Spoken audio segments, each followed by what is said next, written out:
Welcome back to the deep dive. We spend a lot of time thinking about our lives as these distinct, personal narratives. We really do. You meet someone, maybe you fall in love, you decide to have a kid, or, maybe two, or maybe none at all. Right, it's deeply personal. Exactly. It feels like the ultimate expression of free will. It is arguably the most personal decision you can make. It defines your family, your legacy, everything. Yeah. But then you zoom out, you look at a map of the world, and you realize that what feels like a completely personal choice might actually be, well, a product. A product of engineering. A product of government engineering. And today, we are digging into a stack of research that suggests exactly that.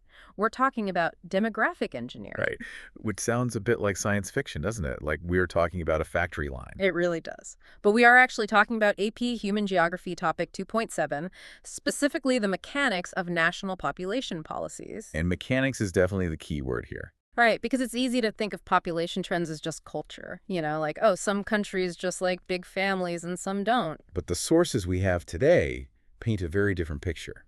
This isn't just culture. Yeah. This is survival. Yeah. It's economics disguised as culture. Tell me more about that. Well, when a government looks at a spreadsheet and sees a declining line, they don't just see fewer babies at the park. Right. They see a future economic collapse. They see a shrinking tax base. They see crumbling infrastructure. So the mission for this deep dive is to figure out how they fix that. How does a government actually reach into your home or, your bedroom, frankly, and turn the dials? And they have specific tools for that. Right. We've got three main levers to pull. We've got the pronatalist lever, which is the please have more babies strategy. Yeah. Yes. We've got the antinatalist lever, the stop having babies strategy. And then the third one, which acts as a sort of pressure valve, is immigration. The move it strategy. If you can't make them or stop them, you just move them. Exactly. And I want to start with the first one because, honestly, the desperation in some of these policies is palpable. Pronatalist policies. The push for more. Yeah, this is when a government is terrified of a shrinking line on a graph. And it is a completely valid fear. I think we need to set the stakes here before we get into the fun examples. Let's do it. Why does a government care if people stop having kids? It's not just about national pride. It's about the dependency ratio. Okay, that is a term that comes up a lot in the research. Break that down for us early on. Sure. Imagine your population structure as a pyramid. Okay. At the bottom, you have the young working age people. At the top, you have the retirees. You need a wide base of workers to pay the taxes that support the pensions and the health care for that narrower peak of elderly people. So what happens when the birth rate drops? If people stop having kids, that base shrinks. The pyramid starts to invert. Suddenly, the math literally breaks. You have more people taking out of the system than putting in. So the government realizes the pyramid is flipping over. They panic. They need babies, and they need them yesterday. Exactly. But here's the constraint, and the research makes a big point of this. Pronatalist policies are almost exclusively voluntary. Well, usually, governments can effectively force people not to have kids, which we will get to later. And the mechanics there are heavy. Very heavy. But you can't really force people to reproduce. It's physically and logistically impossible to mandate conception on a mass scale. So they have to bribe you. Effectively, yes. Yep. They have to change the cost-benefit analysis of parenthood. The sources list the standard stuff we see in Western Europe. Tax breaks, extended maternity and paternity leave, cash incentives, standard welfare state levers. Which France actually pioneered in a big way right after World War II to replenish the population they lost in the war. Right. But then you get the really creative solutions. I was reading through the case studies in our stack, and I had to double-check the Russia file. Ah, yes, the day of conception. This is real, right? This isn't just some urban legend. It is very real. This was a regional initiative in Russia, specifically in the Ulyanovsk region. Okay. You have to understand the context.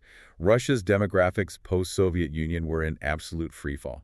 High mortality, very low birth rate, a total demographic winter. So the governor steps in? Right. The governor declared September 12th the day of conception.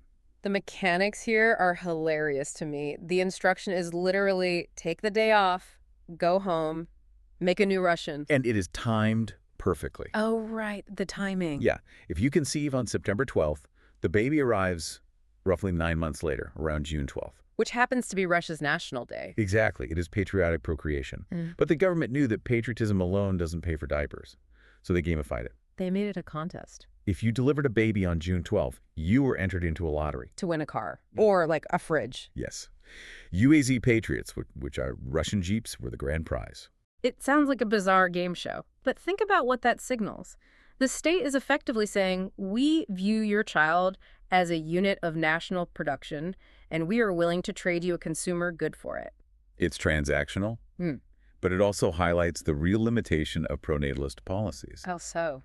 A Jeep is a really nice one-time bonus, but raising a child costs hundreds of thousands of dollars over a couple of decades.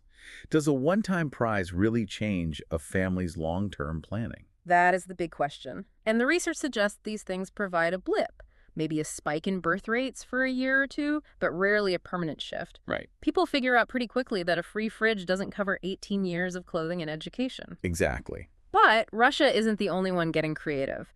We have to talk about Denmark. The Do It for Denmark campaign. This one feels a little different because it wasn't directly the government pushing it, right? It was a travel agency. Spies travel, yes. Yeah. But it was entirely backed by the broader societal concern about Denmark's low birth rate. Because of the welfare state. Right. Denmark has a very robust welfare state, but they still weren't having enough kids to naturally replace the population. So the travel agency ran the numbers. And they found a fascinating statistic. Danes have 46% more sex on vacation than they do in their daily lives.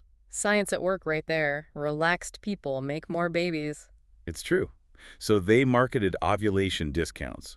I love that term. If you booked a trip during your fertile window and you could prove you conceived on that trip, You won 3 years of baby supplies and a child-friendly vacation. but listen to the actual slogan, Do It for Denmark.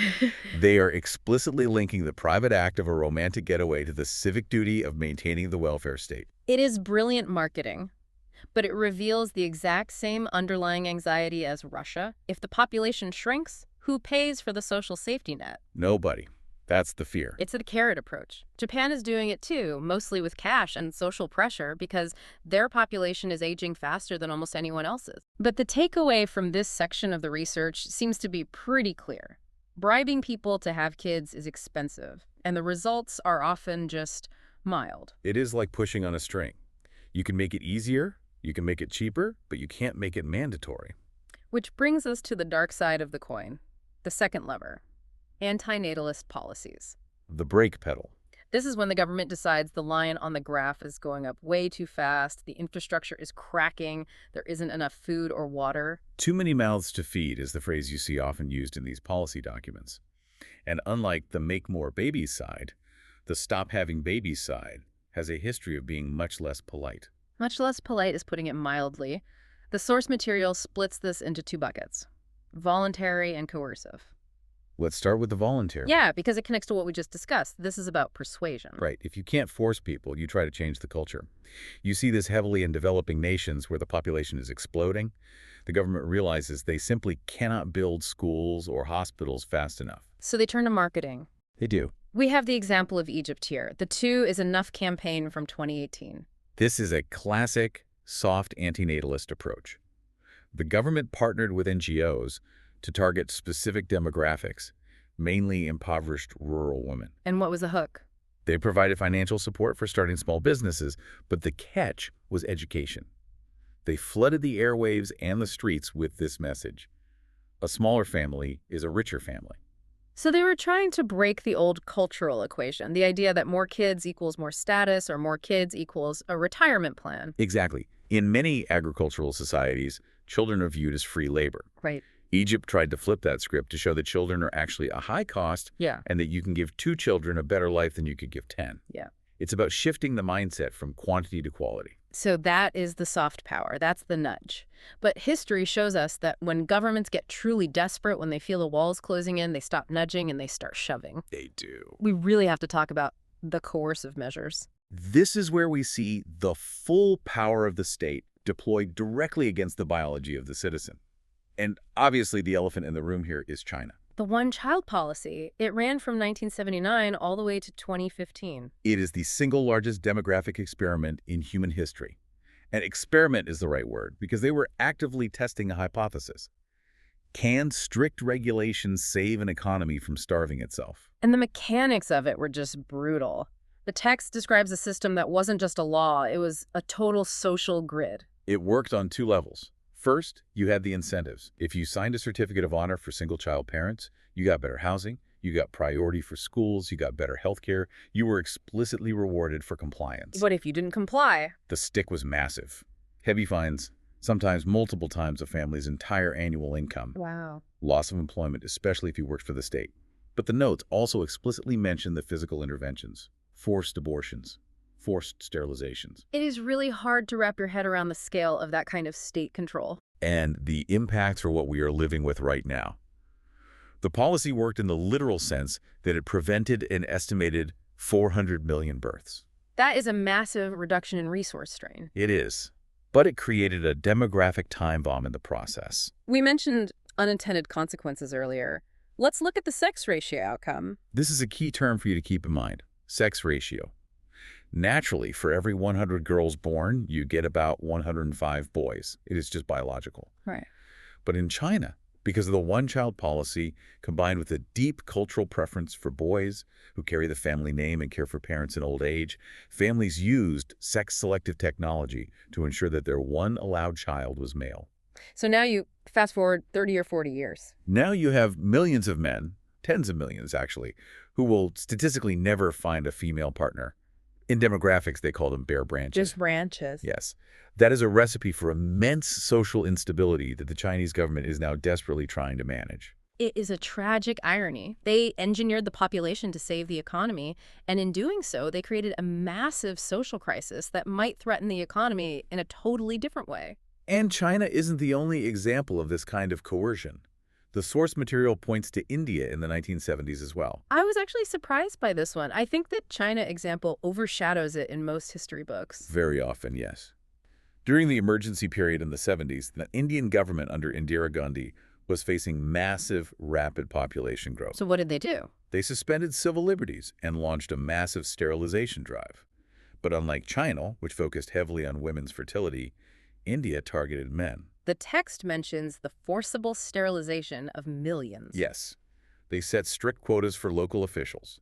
Police would literally round up men from train stations or rural villages and subject them to vasectomies. That is horrifying. It brought the birth rate down temporarily, but the political backlash was so severe it literally brought down the government. It really demonstrates the absolute danger of treating people like numbers on a spreadsheet. When the mechanics of population ignore the fundamental humanity of the population, things go wrong very quickly. That is the recurring theme here. Demography is a long game. Yeah. When you try to force a shortcut with coercive policies, you almost always create a huge new distortion somewhere else in the system. So we've covered make more, the pronatalist side, and we've covered make less, the antinatalist side. Right. But both of those strategies take a generation to really kick in. It takes 20 years to grow a new worker. Exactly. You can't just 3D print an adult. What if you need a worker today? Or what if you want to change your population mix right now? That is where the third lever comes in. Immigration. The valve. This feels like the most flexible tool a government actually has. It absolutely is. It is the only way to immediately alter your dependency ratio. If you have too many old people and not enough workers, you cannot wait for babies to be born. You have to import labor. The classic example in our notes is Western Europe post-World War II. The guest worker programs. Look at Germany, France, the UK in the 1950s and 60s. The war had completely decimated their working-age male population. Right. Millions of casualties. But the economy was suddenly booming. The Marshall Plan money was flowing in. They had factories to run and literally nobody to run them. So they just opened the doors. They invited workers from Turkey, from North Africa, from the Caribbean. The idea was explicitly transactional. Come here, work in our factories for a few years, help us rebuild, and then go home. But people aren't water faucets. You can't just turn them on and off when you feel like it. Exactly. They stayed. They built families. They became part of the permanent fabric of the nation. And this brings us to the flip side of the immigration lever. It is not always about opening the door. Sometimes governments use it to filter who gets in. The gatekeeping aspect. We see this in the U.S. quotas of the 1920s, or the European restrictions when the economy slowed down in the 70s. It is highly cyclical. When the economy is hot, the valve opens. When it cools, the valve closes. But the modern twist on this, and this is what really makes it engineering and not just border control, is the point system. Canada is the poster child for this approach. Right. If you want to move to Canada, it's not just about give us your tired, your poor. It is give us your engineers, your doctors, and your fluent French speakers. They have a literal scorecard. They do. Age, education, language proficiency, work experience. You get points for each category. If you hit the total threshold, you get in. It is highly calculated. They're actively curating their population to fill specific economic niches. It is almost like drafting a sports team. Like, we're weak at left tackle, or in this case, we're weak on software developers, so let's go find some. It is the ultimate form of demographic engineering because it is instant and it is targeted. You don't have to pay to educate that person for 18 years. You get a fully formed, tax-paying, productive unit on day one. That sounds incredibly efficient, but also, I don't know, a little cold. It is cold. It treats migration purely as an economic transaction. But for the receiving country, it is a cheat code for the dependency ratio. You get the labor without the childhood costs. So we've looked at all three levers, but I really want to land this plane on so what. We've touched on it, but let's synthesize. When a government pulls these levers, what actually happens to the country 20 or 30 years down the line? The impacts are completely comprehensive. They touch everything. We've talked about the economic side, the dependency ratio. Governments are constantly trying to balance the scale between workers and dependents. If they fail, pension systems collapse. That is the harsh fiscal reality. But the social reality seems even more profound to me. It absolutely is. Think about the family structure.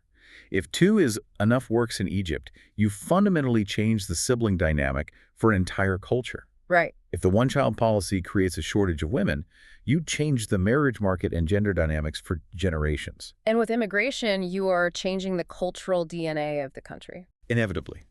When you bring in guest workers, you bring in new languages, new religions, new foods. This can be incredibly culturally enriching, but as we see in the news constantly, it also creates political friction. The valve might solve a labor shortage today, but it often creates a cultural identity crisis tomorrow. It seems like there is simply no free lunch in demographic engineering. There really isn't. It is a massive game of trade-offs. You solve one problem, you create another.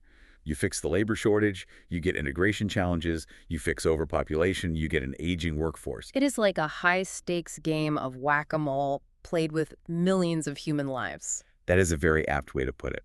And that is exactly why geographers and demographers study this topic so closely.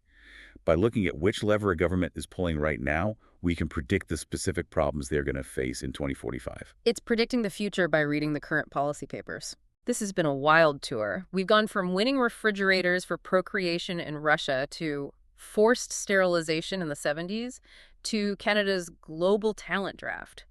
It really challenges that core idea we started with, the idea that our family size and our location are purely personal choices. We all operate within the architecture the state builds for us. That is the thought I want to leave you with today. When you look at your own family tree, why your grandparents moved to this city, why your parents had 2 kids instead of 6, ask yourself, how much of that was romance and destiny? And how much of it was a tax break, a visa quota, or a government decree? I have a feeling the answer involves a lot more engineering than we'd like to admit. Thanks for diving into the mechanics of population with us. Always a pleasure. Catch you on the next Deep Dive.